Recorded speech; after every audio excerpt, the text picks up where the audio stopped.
Hello and welcome you all. I hope you are all doing so students. आज हम पढ़ने वाले हैं क्लास नाइन्थ का चैप्टर 2 जो हम पढ़ रहे थे पॉलिनोमियल्स। उसका हम पढ़ेंगे आज एक्सरसाइज 2.1। इससे पहले वाली क्लास में मैंने आपको साथ इंट्रोडक्शन डिस्कस किया था जिसमें हमने पॉलिनोमियल्स के जितने भी कॉन्सेप्ट हैं वो डिस्कस किए थे। ठीक है, आज हम स्टार्ट करने वाले हैं एक्सरसाइज 2.1। चलिए स्टार्ट करते हैं। क्वेश्चन नंबर 1 क्या कहता है? Which of the following expression are polynomials in one variable and which are not? ठीक है। अब देखो, जब अगर इंट्रोडक्शन वीडियो नहीं देखा आप वहां पर देखो, वहां पर आपको मैंने बताया था कि पॉलिनोमियल्स इन वन वेरिएबल क्या होता है। ठीक है, पॉलिनोमियल्स इन वन वेरिएबल वो पॉलिनोमियल्स होते हैं जिनमें एक ही वेरिएबल होगा। फॉर एग्जांपल, आपके पास एक पॉलिनोमियल है x plus 2x, x square plus 2x, ये एक पॉलिनोमियल है। तो इसको हम बोले, इसके अंदर एक ही वेरिएबल है तो इसको हम बोलेंगे पॉलिनोमियल इन वन वेरिएबल। ठीक है, इसी तरीके से हमारे पास पार्ट फर्स्ट क्या है? 4x square plus -3x+7। ठीक है, आपको बताना है ये पॉलिनोमियल इन वन वेरिएबल है या नहीं है। ठीक है, तो क्या ये है? इसका सोल्यूशन क्या आएगा? यस। क्यों? Because it has only one variable.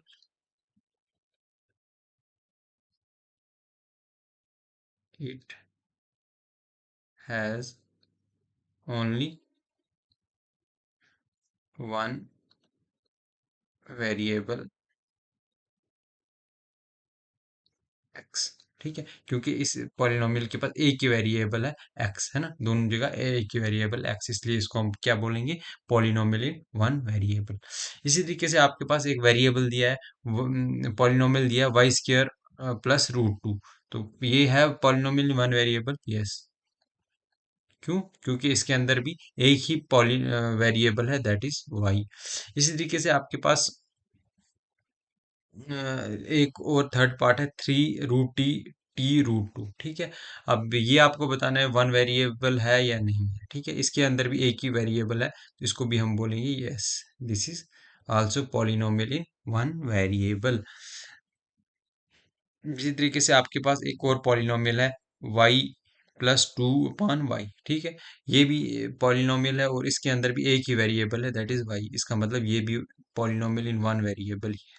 ठीक है, इसी तरीके से आपके पास नेक्स्ट है x⁻10 plus y³ plus t⁻50। ठीक है, ये पॉलिनोमियल है लेकिन इसमें वेरिएबल कितने हैं? x है, y है, t है, तीन वेरिएबल है। तो इसका मतलब ये पॉलिनोमियल वन वेरिएबल नहीं होगा, तो इसका आंसर क्या होगा? नो। ठीक है, नो क्यों? Because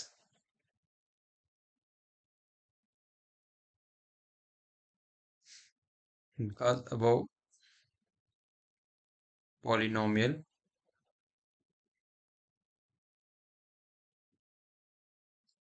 has three variable. इसके पास क्या है? तीन वेरिएबल है। कौन कौन से? दैट इज कौन कौन से हैं हमारे पास? एक्स भी है इसके पास है, ठीक है, टी भी है और वाई भी है ना।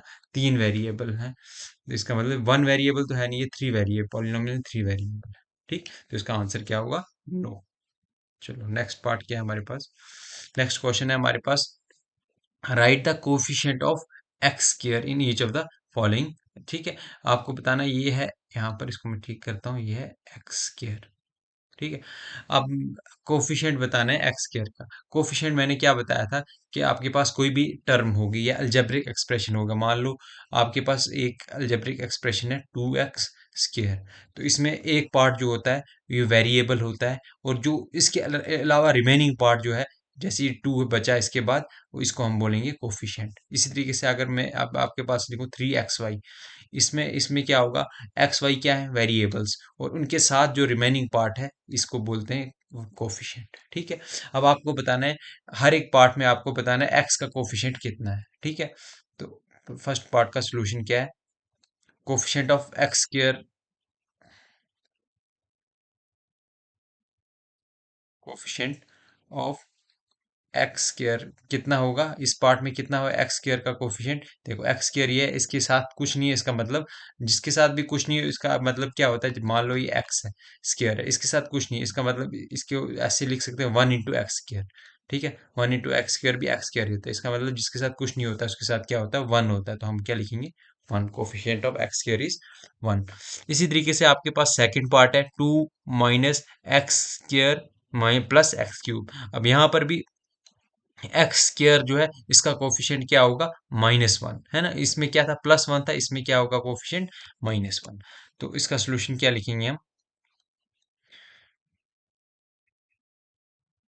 कोफिशिएंट ऑफ एक्स स्क्र के क्या होगा, -1।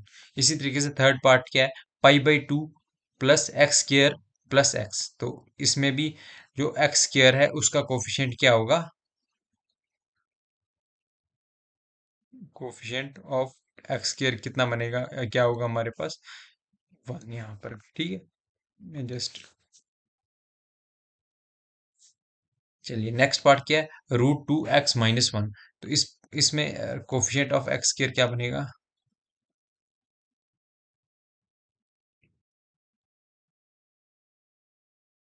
कोफिशिएंट ऑफ एक्स स्क्र कितना होगा, 1 होगा, सॉरी इसमें कितना होगा कोफिशिएंट ऑफ एक्स स्क्र, √2। ठीक है, ये एक्स है, एक्स के साथ जो है यहाँ पर कितना कोफिशिएंट है, √2। तो इसको क्या लिखेंगे, coefficient of x square is equal to root. चलिए नेक्स्ट क्वेश्चन नंबर 3 पे चलते हैं हम। क्वेश्चन नंबर 3 क्या कह रहा है, give one example each of the binomial of degree 35 and monomial of degree 100। आपको एग्जांपल देनी है एक बाइनोमियल की, ठीक है, बाइनोमियल जिसकी डिग्री क्या होगी, 35। ठीक है, अब बाइनोमियल मोनोमियल मैंने आपको बताया था, जिसमें बाइनोमियल सबसे पहले तो मोनोमियल में बताता हूँ क्या होता है। ठीक है, हमने पढ़ा था मोनोमियल।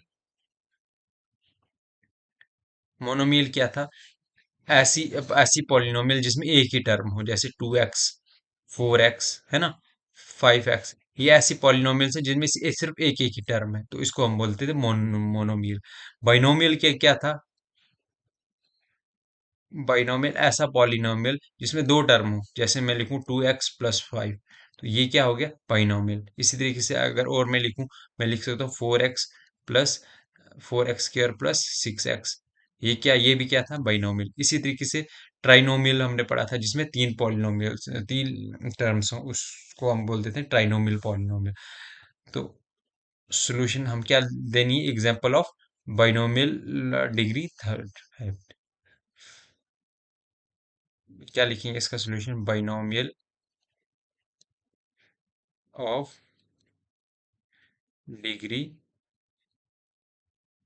35 इज, तो ऐसा हमें बाइनोमियल बताना है जिसकी डिग्री 35 होगी, तो हम क्या लिखेंगे, फॉर एग्जांपल हम बोलेंगे 2x की raised power 35 plus 4x square. ठीक है, ये एक आ गया हमारे पास बाइनोमियल जिसकी डिग्री क्या है, 35। डिग्री क्या होता था, यह है, मैंने आपको बताया था, कोई भी वेरिएबल की जो हाईएस्ट पावर होती है उसको हम उसकी डिग्री कहते हैं। तो इसमें देखो वेरिएबल एक्स है, एक्स की हाईएस्ट पावर कितनी है, 35, तो इसकी डिग्री भी हम क्या बोलेंगे, 35।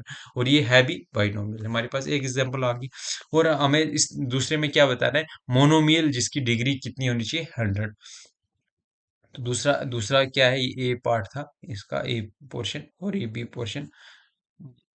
मोनोमियल, मोनोमियल ऑफ डिग्री कितनी होनी चाहिए, डिग्री 100 इज कौन सा होगा, मान लो 4x की रेज्ड पावर 100।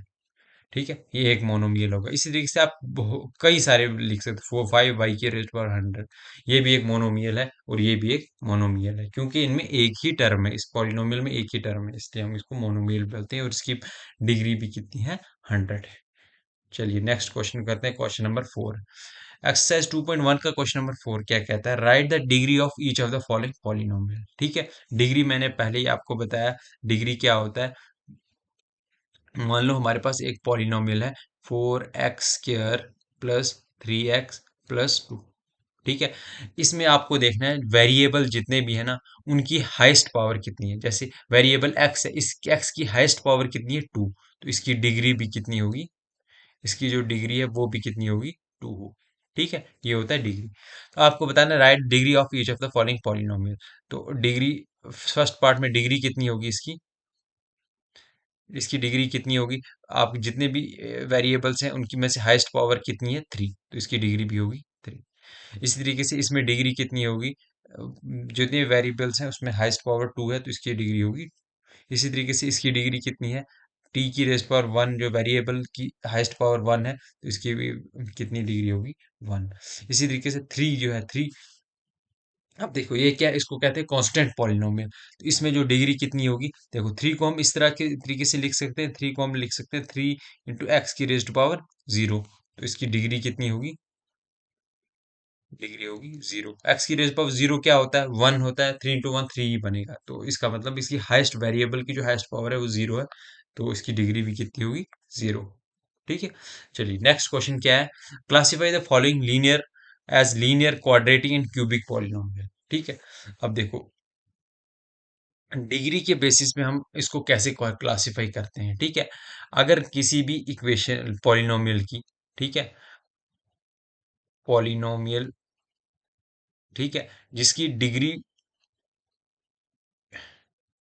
जिसकी डिग्री क्या हो, 1 1, उसको हम क्या बोलते हैं, उसको हम बोलते हैं लीनियर पॉलिनोमियल, लीनियर पॉलिनोमियल। ठीक है।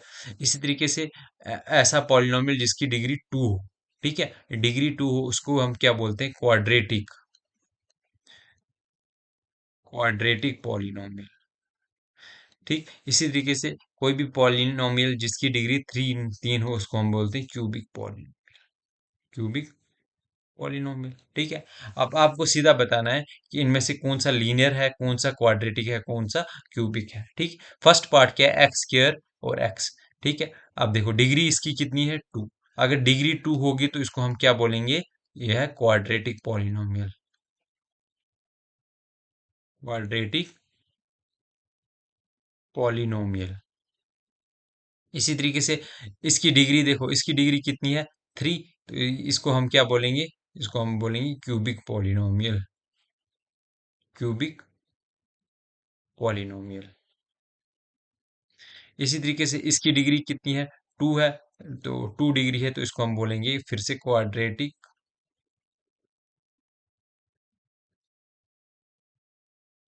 पॉलिनोमियल। इसी तरीके से नेक्स्ट पार्ट, फिफ्थ पार्ट है, इसमें इसकी डिग्री कितनी है, 1, तो इसको हम बोलेंगे लीनियर पॉलिनोमियल। आई होप कि आपको डिग्री का कंसेप्ट क्लियर हो। अगर कंसेप्ट क्लियर है तो आपके, देखो यहाँ पर आप देखो इसकी डिग्री कितनी होगी, कि इसकी रेज्ड पावर कितनी है, टी की हाईएस्ट पावर कितनी है, 1। तो इसका मतलब जब पावर 1, इसकी डिग्री जब 1 है तो इसको हम बोलेंगे फिर से ये भी क्या है, लीनियर पॉलिनोमियल। इसी तरीके से फिफ्थ पार्ट में आर स्क्वायर, आर की पावर 2 है तो इसका मतलब जिसकी पावर 2 हो उसको हम क्या बोलते हैं, जिसकी डिग्री 2 हो उसको हम क्या बोलते हैं, क्वाड्रेटिक।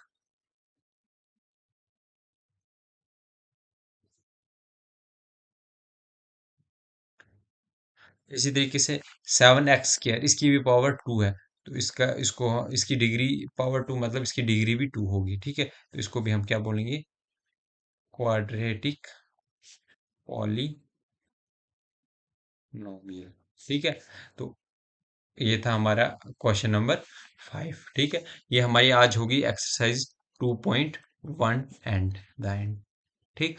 नेक्स्ट लेक्चर में हम पढ़ेंगे एक्सरसाइज 2.2 एंड फर्दर ऑन हम और भी क्लासेस में नेक्स्ट एक्सरसाइज हम डिस्कस करेंगे। ठीक है, that's it from my side for this video, thank you for watching, मिलते हैं नेक्स्ट वीडियो में।